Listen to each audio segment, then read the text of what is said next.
Alamin natin ang buong detalye sa report ni RH28 Raymond Paz. Laki Raymond. Elaine, Mayor, hati ang mga senador sa anunsyo ng Regional Tripartite Wages and Productivity Board sa National Capital Region na merong 50 pesos na aumento sa sahod ang mga minimum wage earners. Ayon kay Senate Pro Tempore Jingo Estrada, anumang pagtaas sa sahod ay welcome sa mga manggagawa.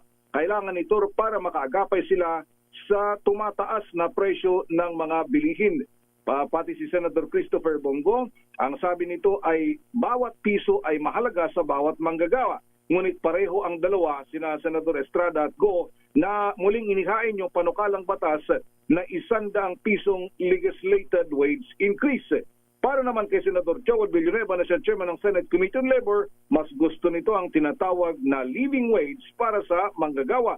Paliwanag ni Villanueva, kailangan balansehin yung sahod ng mga manggagawa sa tunay na kanilang pangangailangan sa gitna ng napakataas na presyo ng mga bilihin. Narito ang kanyang pahayag. I have nothing against increasing itong mga sa minimum wage na inire-report out ng ating mga regional wage boards. In fact, I wanted to strengthen our regional wage boards. I wanted to make sure that they are using the right data kasi Bahagi ng pahayag ni Senador Joel Villanueva. Ito si Raymond. Raymond Paz, Mayor. Congrats kay Senator Joel Villanueva, ha? Oh, eh. Di ka nagtatanong kung bakit. Eh, parang yun na nga. 12 billion ang sa Bulacan, ha? Eh, di ba, yun nga yung lumabas doon sa listahan parang sabi ni SPGs, hindi, yung mga amendments ng mga senador at congressmen dumaan naman sa proseso. Sabi niya. Bakit yung isa, yung outgoing, nagre-reklamo, ang liit, ha? Ang laki daw ng bukol. Yun na nga lang kung bakit may ganun. May nagsasabi na parang 3 to 5 billion lang yung iba. Yung iba anong 3 to 5? Malaki. Ito, akita ko sa listahan, 2 billion lang Yun napunta sa kanya, oh. Eh, siguro kalahating taon pa yan. Samantalang dati, magkasama pa sila dati, ha? Yun, nung nakarang eleksyon, ha? Naalala mo yun? Naalala mo na. Oo. Wow. Ganun talaga. Ganun talaga. Weather. Ayan. Okay, sige.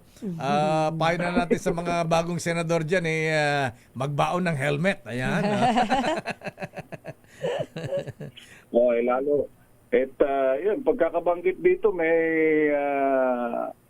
super majority daw na suporta kay SPGs, Mayor. Ganun ba? Na magiging magtuloy-tuloy na maging Senate President. Kaya si Senator Tito Sen kahapon ay kumambyo na. Na kung hindi ako maging SP, pwede naman ako minority leader. Ayan, sabi ni Senator Tito Sen. At saka maganda yung sinasabi ni Tito Sen, ha? Ayan, pabor siya dun sa dun sa open BICAM deliberation sa budget. Lalo mo insertion lalo sa BICAM. Ayan, siyempre BICAM yan. Diyan nagkakasingitan. Yun nga yung kung minsan pinagwawagwagan ng mga ilan na open daw pati sa media, pero hindi sa experience ko, Mayor. Open and closing lang kami doon At least binuksan daw.